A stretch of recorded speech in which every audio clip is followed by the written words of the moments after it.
This is the way to make a budget version of the all-powerful Tearlaments deck. Now, don't just blindly copy this list and start crafting a bunch of SRs and say, I'm done, boom kaboom. No, what I want you to do is take a look at my full power version that I just uploaded, and then this one, and see which cards you might already have. Some cards in this list might not be optimal anymore if you already have the better replacement from the full power version of another deck. So don't just blindly copy this, learn from both and morph them together. We all have very different collections, and it would be a shame if you started crafting cards that you don't have to. With that being said, if you own absolutely nothing, this would be the way I try to make tier. Now we start with DD Crow. I think DD Crow is going to be insane regardless of what you own. It is also only SR, so in terms of like hand traps, this is actually pretty cheap. As long as we don't have Bestials, this is going to be a key hand trap in the Tearlaments mirror, which will be most of your ranked experience. Then we have 2 Merly. I wish this was at 3 because it is only a normal, so we could play 3 then, but 2 is fine enough as well. Next we have 3 Versago. Now the reason this card is so good is because it can be the substitute for any one fusion material. That means it can be the substitute for Kid Kalos to make a Rule Kalos, and the substitute for Rhino Heart to make a Kaleido Heart. While these 2 fusion monsters are URs, they are the boss monsters of the deck, so you do actually need to have them. But because we don't want to spend UR material on Rhino Heart in a budget variant, having something that replaces its name can be useful. That's why we have Versago. This is also a dark, so I guess you could technically make Mud Dragon with it, but it's really just the fusion substitution here that matters. The reason I'm not using King of the Swamp is because it's an SR, and I try to reduce the amount of SRs in the list. As you see, there's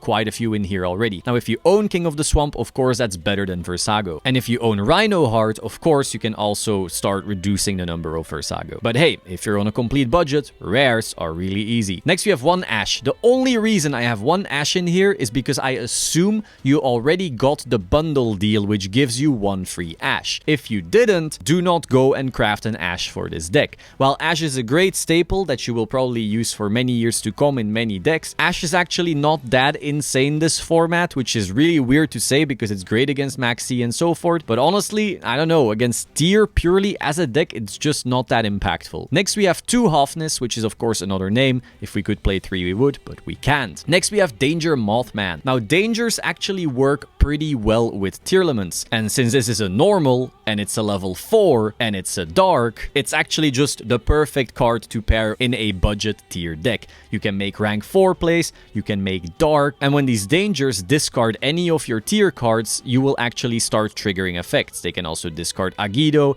and again, you'll be triggering all of your stuff. Early versions of tier before the Ishizu cards came out actually played Dangers, and it was the optimal way to play the deck. That's actually what I took to the European Championship last year as well. Now, if you have other Dangers like Jackalope and Tsukinoko, feel free to add them as well, but this is a normal, so I figured it was more budget friendly. Next, we have Supreme Sea Mare. This is basically a 1-card way to start making a Kid Kalos and then do Tearlaments plays without having Rhino Heart. So again, if you don't have Rhino Heart, Supreme Sea Mare is a SR replacement. Is it as good as Rhino Heart? No. Is it close enough for a budget deck? Absolutely. So Supreme Sea Mare is in. And once again, if you own Rhino Hearts, maybe you got lucky with some pulls, remove Sea Mares, put in Rhino Hearts. You do not want to have too many normal summons in the deck either. For every Rhino Heart you put in, take out a Sea Mare, and vice versa. Next, we have 2 Sharon. I'm very sorry it's a UR, but we desperately need to maximize on all of the tier names that create fusion summons. If you don't know how these combos work, go check out my guide on the full powered version. There's a bunch of test hands in there that should teach you something that will also apply to this version of the deck. But we do absolutely need the 2 Sharon, even though they are UR. As you can see from this list, I really try to limit the amount of URs. Technically, you're only playing 4, you know, the 2 Sharon and the 2 fusions. Everything else is SR or below. So please trust that I tried my best to give you the bare essentials. Next, we have Triple Medora. This is an Ishizu card that is an SR, so I was like, cool, we can play that in a budget deck. 2 Agido, once again, Ishizu cards that are SRs, we can play that in a budget deck. We play 2 Danger Nessie SR. This is really solid because it's again a Danger. I already explained how these are good in budget decks, but it's also an Aqua, so you'll actually notice Danger Nessie together with the Tearlaments can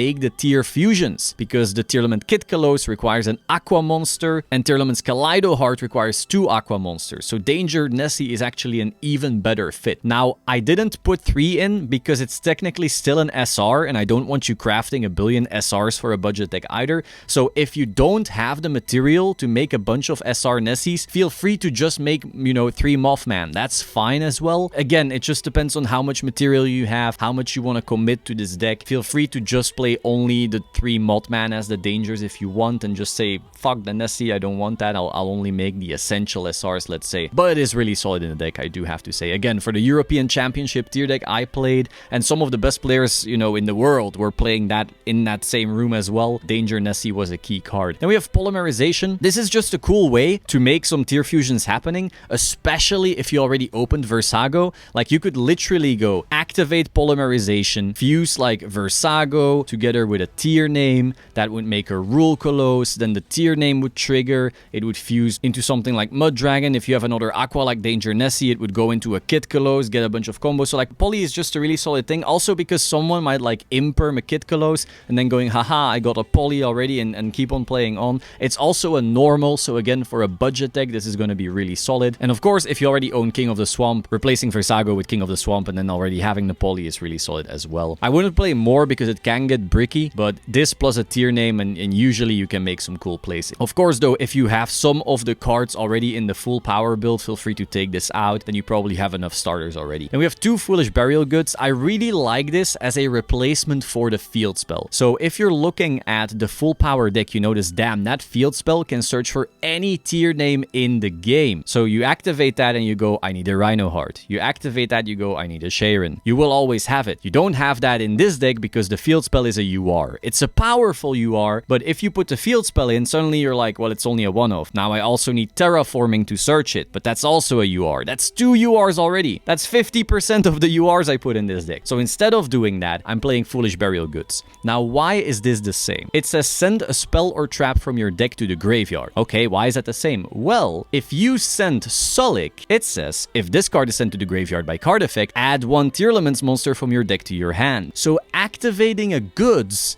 is actually the same thing as activating a field spell in terms of searching tier monsters. And as you know, because we're a budget deck, we don't run that many. So playing a goods is kind of like playing an extra Sharon. It's kind of like having a field spell in your deck. So this is basically like the budget version for that. This is why I'm playing 2. You could play 3 if you own them already, but I'm also like, we only have 1 field spell in the full power version anyway, and we don't want to brick on having too many of these in our hands either, so I felt 2 was a pretty solid number. Next, we have Tearlaments Grief. If we could play Foolish Burial, I would, but that's a UR, so too bad. Basically, special summons a tier from the deck and then sends 1 to graveyard instantly. It can also send other things, but usually this is basically just gonna be a weird Foolish Burial. Sometimes though, if you already made a Kid Kalos, this can also trigger her if she got impermed and weird stuff like that, but it's a tier card, and it's gonna make some of your plays without necessarily having to draw Rhino Heart, and it's only a rare. That's why I really like it for a budget deck. Now, if you have some things of the higher powered version already,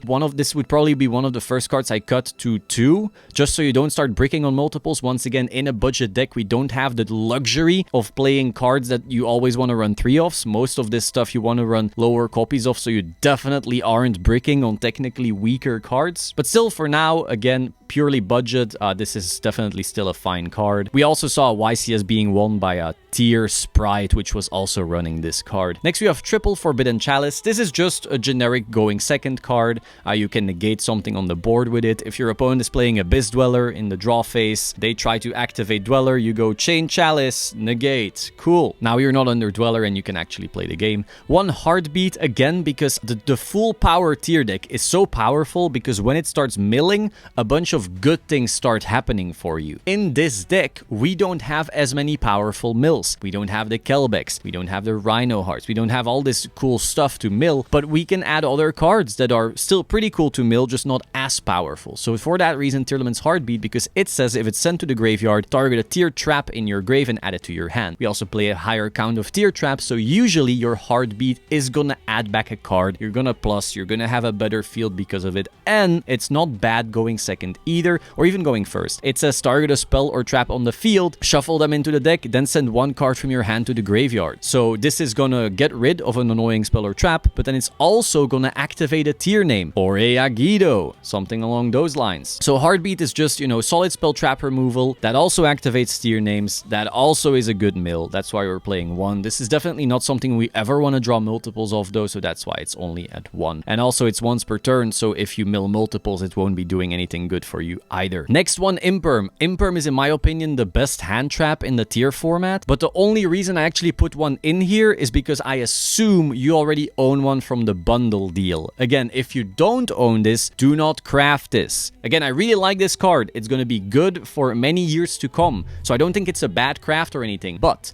if you're working on a complete budget right now and you did not get the Imperm bundle deal, do not craft this just for this deck. Try to replace it with some of the other stuff. This is also why I have a solid amount of 2-offs in this deck, because if you do not own some of these URs, you could literally go, fine, I'll make one more Nessie, I'll make one more Goods, or something along those lines. But definitely a solid card for, you know, any deck, so it's not like it's bad to craft either. I'm just considering the budget here. Then for the traps, we are playing 1 Meta Noise. It is a solid interrupt on your opponent's turn. When milled, it is also going to be good because it's going to add a Tearlament monster from your grave to your hand. So this way you can kind of plus from your mills a bit, which you would do in the full power version as well, but we don't have the URs like Kelbeck to really do that. So we had to replace it with a normal card instead of a UR. Then we have a Tearlament's Crime. This is a Omni Negate, which is really solid. And then when it's milled, you can also add a banished tier monster to your hand. So if your opponent DD Crowed you or Winter Cherries you, this is actually a really solid mill as well. But overall, this is usually just going to be a really good Omni Negate. Then finally, 2 Sulik. Again, just a rare. We're trying to keep things budget here. But this is a really solid negate that also stays on the board. This is probably the best of all the Tearlaments traps. That's why it's all also at 2. Definitely also because if you goods one away, I still really want to surge the other with Kitkalos. It is definitely like the better trap you want to have. But yeah, overall, this is the main deck. As you can see, the only URs are the 2 from the bundle deals. And again, if you didn't get the bundle deals, do not craft these 2 just for this reason. But we do have 2 Sharon. Then for the extra deck, again, don't craft every single card here. These are just some cards that I assume you may already have. I will tell you which ones you do need though. So first of all, Mud Dragon of the Swamp. You do need this. Like the fusions you see here are requirements for the tier deck. This is basically going to turn off targeting, but it's also important to cycle stuff back. Then we have Kitkalos, which is the boss of the deck. This is where all your plays usually start. And we have Stapelia, which is a really easy fusion to make sometimes on your opponent's turn or as you're playing and you've already made a Mud Dragon, you have a new fusion to make. It's this and it's going to be a monster negate. It's also big. It can attack over stuff. Like this is a pretty important one. Then we have Rulkalos, arguably the best tier monster, I want to say.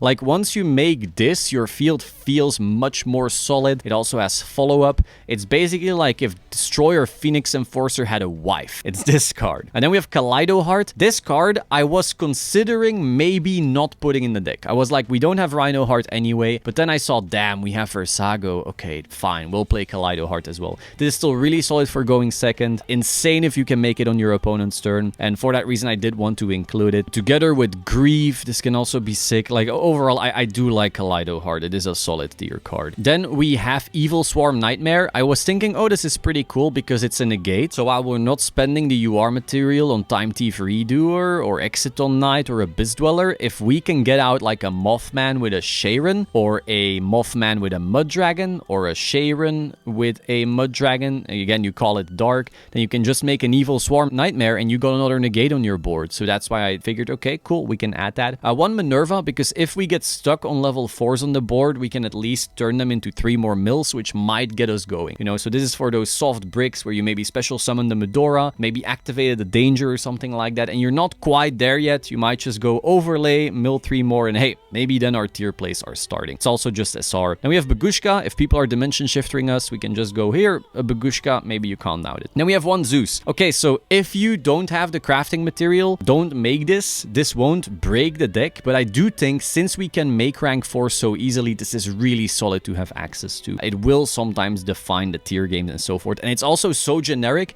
that if you've made any deck that makes Xyz in the past, you already own a Zeus. But if you don't craft it. And then we have the 2 Nightmares. This is not typically found in tier decks. I just added them because they are SRs that are staples in other decks. So if you've had them in any deck at any point, you know, add them in. And then we have Asa and Dark. These two I do find pretty important because the Ishizu cards are Earth and all the tier stuff is Dark. So with these two, you can kind of start playing into boards even when you can't necessarily resolve tier stuff. One Sprite Elf. I do think this card is crucial. Very often, this budget build will end on like 1 fusion, a Sprite Elf, and a trap. That's a pretty solid board. Like even full power tier sometimes only ends on that. And so then being able to like make that Sprite Elf, revive a Merly in your opponent's turn, make another fusion that way can be the difference between winning and losing. And so then I think it just ensures your board. You can't really not run it, in my opinion. Luckily, it's also a key card for another strong deck, Sprite. It's a UR that is really generic, gonna be played in a lot of decks. And also, if they hit Sprite next, it'll be this card, I believe, because they did the same thing in the TCG, and I believe OCG as well, which means that you would get your UR material back. So I think Sprite Elf is not a bad card to make right now. It's gonna be really good in this deck, and I think if you don't run it, your boards of the budget tier deck are always gonna be too weak. Just my opinion. I think you will notice if you try to do the combos,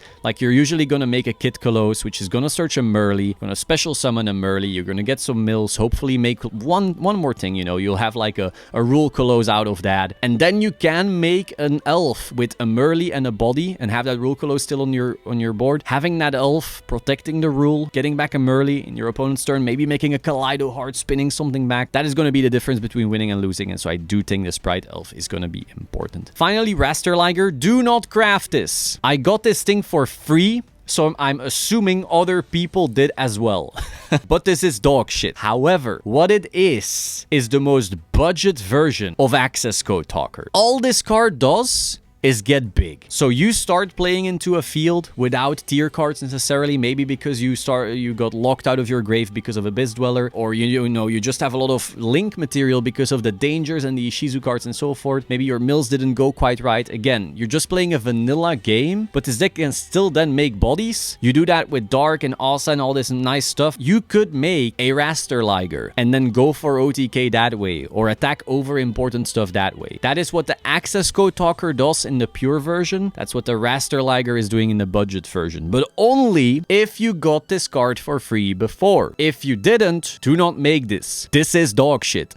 I will say one more time, do not make Raster Liger. It's not a great card, but in terms of budget, you got it for free? Sure, it is, you know, the Pepsi of Access Code Talkers. So that is my budget tier deck. Again, if you want to see test hands, just check that out on the full power version. They will be very similar in terms of how you need to think about it, in terms of how you need to sequence stuff. I do actually like how this is relatively easy to make budget, which is wild. You know, the past few months, you've never seen me make budget videos anymore because so many of these decks were unplayable on a budget. Like, try and make Sprite on a budget. Try. Blue is the key to everything, so you need 3. Starter is the only way to not auto-scoop to losing your normal summon, so you need 2. And then Elf is all your follow-up, so you need a 2. And Gigantic Sprite is part of every combo, so you need at least 1. Like, that is a lot of URs you need by default. And the deck is also so reliant on hand traps, like the non-engine power of the hand traps, that you also needed all the URs in those hand traps. Here in tier, not really, you know. Overall, we don't have many URs in this deck as a requirement. So I'm actually